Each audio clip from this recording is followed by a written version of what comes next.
Team View page gives you a 30,000-foot view of all leave requests in your organization and how they interact with each other.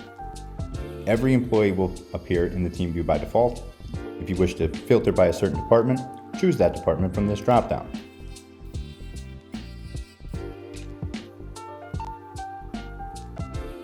You can navigate the Team View by clicking the previous or next month links, or click the current month name to trigger a date picker.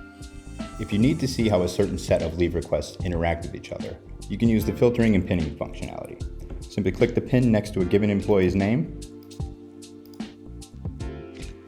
then click the filter button. This is very useful for departments or projects that might be going on.